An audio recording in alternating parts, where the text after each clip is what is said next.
Assalamualaikum warahmatullahi wabarakatuh. Halo semuanya, selamat datang kembali di channel ini. Nah, pada kesempatan kali ini kita akan belajar fisika tentang pengukuran panjang menggunakan alat jangka sorong dan mikrometer sekrup. Jangan lupa untuk simak video ini sampai selesai ya, supaya kalian paham dan juga mengerti. Dan jangan lupa juga untuk support channel ini dengan cara subscribe. Oke, kita mulai pembelajarannya ya. Pengukuran panjang.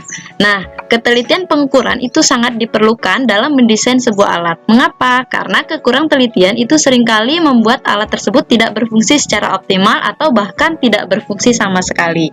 Contoh, misal kalian bayangkan sekrup yang akan dipakai itu memiliki diameter yang tidak sama dengan pasangannya.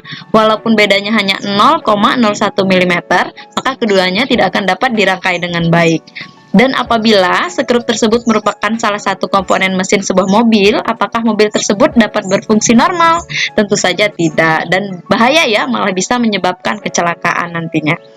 Jadi, jangka sorong dan mikrometer sekrup itu adalah alat yang dapat digunakan untuk mengukur panjang sebuah benda secara sangat teliti dalam ukuran milimeter.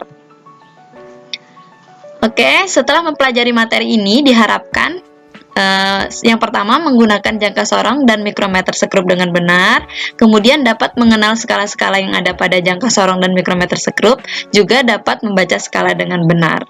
Oke, kita mulai ya.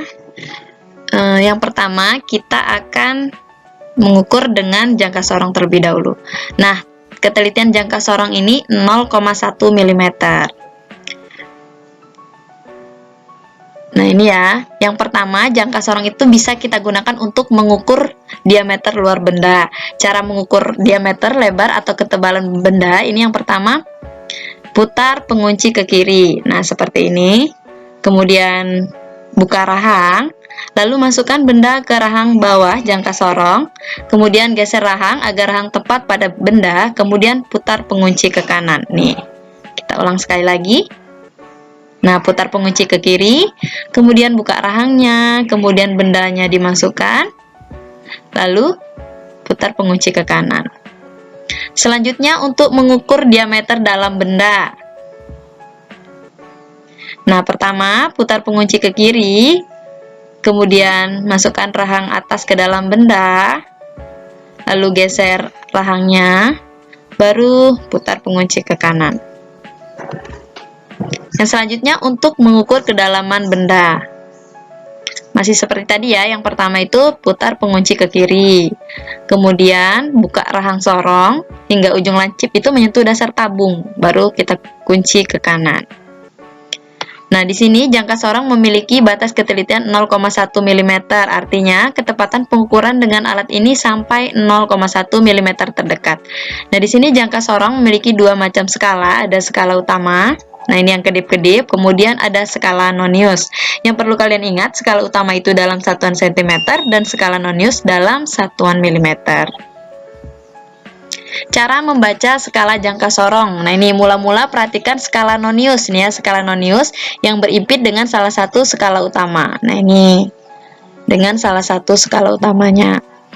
Nah, pada gambar ini yang berimpit adalah 4. Artinya angka tersebut 0,4 mm. Nah, ini.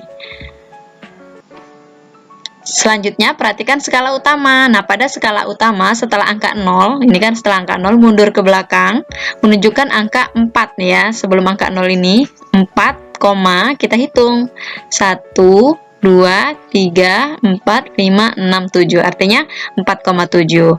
4,7 cm ditambah dengan 0,4 mm atau 0,04 cm. Sehingga hasilnya adalah 4,74 cm. Selanjutnya, mikrometer sekrup. Nah, mikrometer sekrup ini memiliki ketelitian 0,01 mm. Mikrometer ini ketelitiannya 10 kali lebih teliti daripada jangka sorong, yaitu sampai dengan 0,01 mm. Nah, di sini mikrometer sekrup itu terdiri dari beberapa bagian. Ada poros tetap, poros geser, skala utama, skala nonius, pemutar, dan pengunci. Fungsinya, yang pertama itu bisa digunakan untuk mengukur ketebalan suatu benda, misal tebal kertas. Kemudian bisa juga untuk mengukur diameter kawat yang kecil. Nah, cara menggunakannya yang pertama pastikan pengunci dalam keadaan terbuka, kemudian bukalah rahang dengan cara memutar ke kiri pada skala putar sehingga benda dapat dimasukkan ke rahang. Nah, ini ya diputar. Kemudian letakkan benda yang akan diukur pada rahang dan putar kembali sampai tepat. Kemudian putar pengunci sampai skala putar tidak dapat digerakkan dan terdengar bunyi klik. Kemudian skala mikrometer sekrup. Nah, skalanya itu sama seperti jangka sorong dibagi menjadi dua. Ada skala utama, ini ya. Kemudian ada skala putar. Nah, skala utama ini terdiri dari 1, 2, 3, 4, 5 mm dan seterusnya. Dengan nilai tengah, ini ada 1,5. Nah, yang di sini ya, 0,5, 1,5, 2,5 dan seterusnya. Kemudian skala putarnya terdiri dari skala 1 sampai 50. Nih, 0, 1, 2, 3, 4, 5, seterusnya sampai 50. Setiap skala putar berputar mundur satu putaran, maka skala utama bertambah 0,5 mm, sehingga satu skala putar itu akan sama dengan 1/100 mm atau 0,01 mm. Nah, untuk pembacaan skala, kita harus perhatikan skala putar itu berada pada angka berapa pada skala utama. Kita misalkan ya, misal di sini kita akan mengukur diameter mur.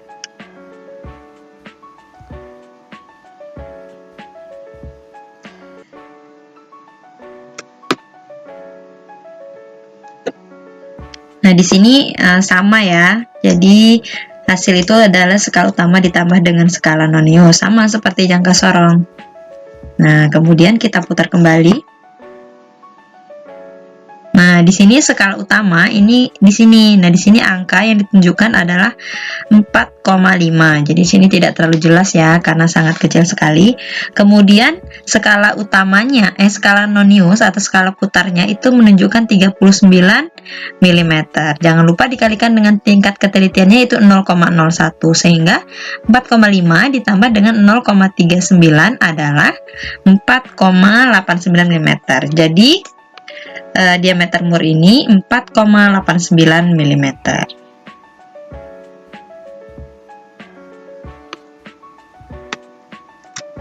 Kita misalkan ya,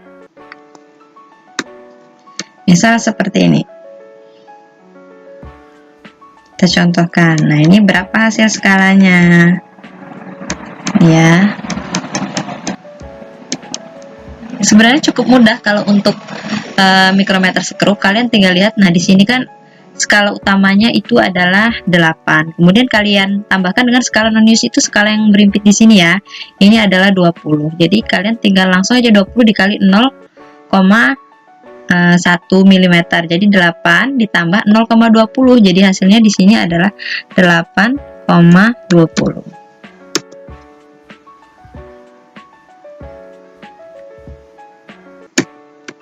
Nggak salah nih ya, komanya harusnya titik. Oke, benar begitu ya. Oke, sekian pembelajaran hari ini, semoga bermanfaat. Sampai jumpa di video yang selanjutnya. Wassalamualaikum warahmatullahi wabarakatuh.